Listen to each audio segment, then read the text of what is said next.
From the ABC 27 studios, this is ABC 27 News at 5.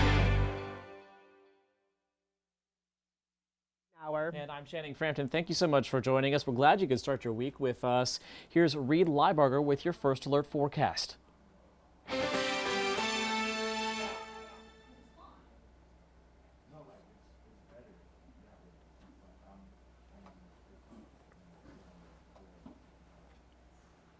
In just a few hours, parents who outlived their children after last year's mass shooting at Marjory Stoneman Douglas High School are protesting at Florida's Capitol. Yeah, the state Senate is considering reinstating Scott Israel, who was the Broward County sheriff at the time of that shooting.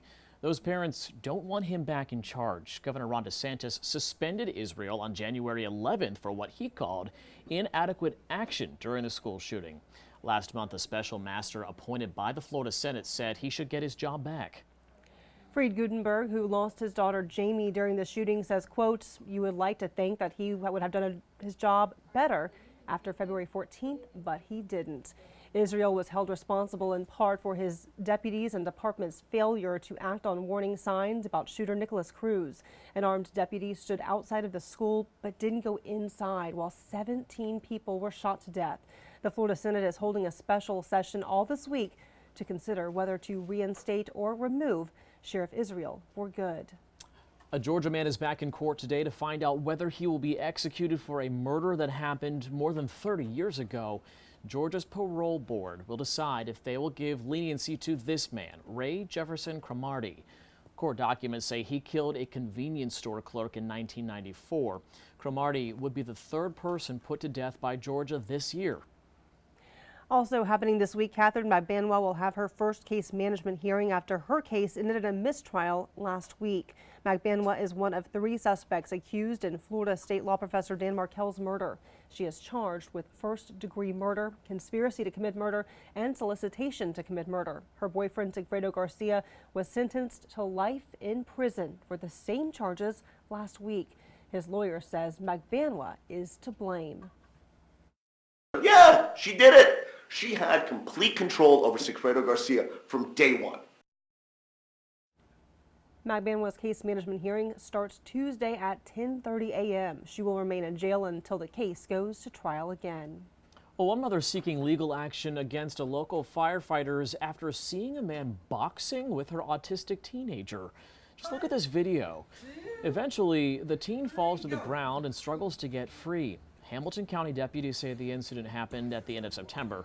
They got a report on October 4th. The entire Jennings Volunteer Fire Department is suspended while this investigation continues. The mother has a lawyer and says she wants to prevent this from happening to any other families, and she says the community needs to be sensitive to people who live with disabilities. Different kids, they don't process feelings and thoughts the same way we do. Some people look at it, oh, well, they were playing and it went too, they were just playing and it got too rough, oh, the kid's not really hurt, so it's not a big deal, but it really is. Now, Pinkert says her son is having headaches, but is otherwise okay.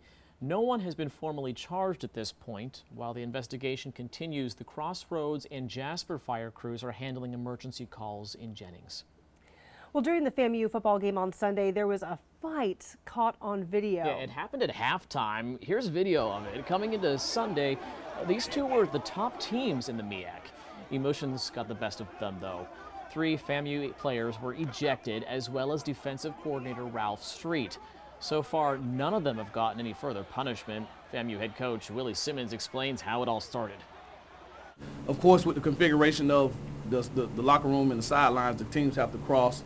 So we wanted to make sure the A&T crossed and got in before we sent our guys, and apparently they didn't get all the way in before we went out. And you hate to see that kind of stuff, but that's not what this game is about. It's about doing it on the field, between the whistles. Well, right now, both schools are waiting to hear from MEAC office about potential suspensions. Outside of this, it was a really good game. The Rattlers won 34-31 in overtime. At 6-1, FAMU is tied for the best record in the conference. And I gotta say, I played soccer in high school. That never happened. Never happened. Out of control. You can see, I can understand everybody's going at the same location and somebody starts talking and whatever else, and everybody's pumped up for the game. But It really does speak to the passion in the Yeah. players and the fans there. that's right. All right. Well, Wakulla County Fire Rescue is getting some brand new firefighters today. Chief Louis Lamarck is set to swear in new staff members and volunteers during a Board of County Commission meeting. If you'd like to be there and as they take their new positions, you can join them today at 5 o'clock at the Commission Chambers on Aaron Road. And Florida's First Amendment Foundation has a new president. Here she is. Pamela Marsh will take over in December. She replaces Barbara Peterson, who announced her retirement earlier this year. Marsh is a former U.S. attorney for the Northern District of Florida. The First Amendment Foundation is a private organization that promotes public access to government records throughout the state.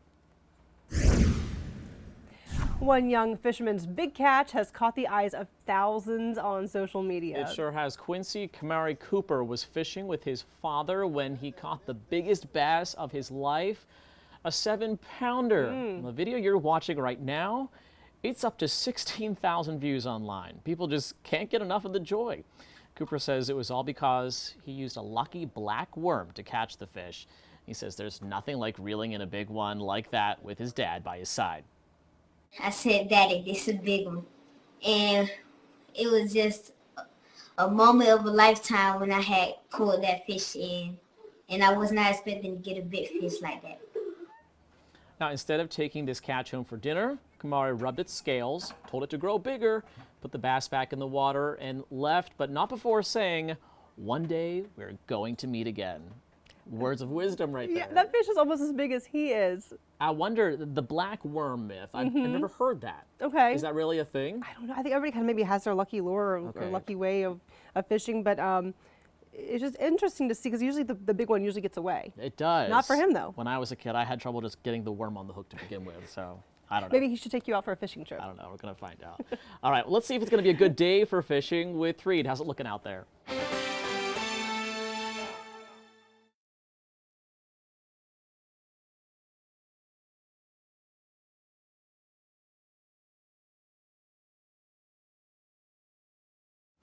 All right, we got some good news if you're heading to the pump this morning. AAA says gas prices will be a little bit lower this week.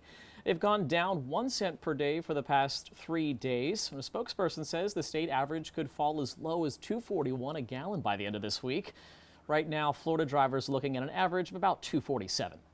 And you might want to practice your two-step before your morning bagel. A new study in the UK says people who exercise before breakfast burn twice as much fat as those who exercise after breakfast. Researchers say when you work out on an empty stomach, it forces your body to turn stored carbs and fat cells.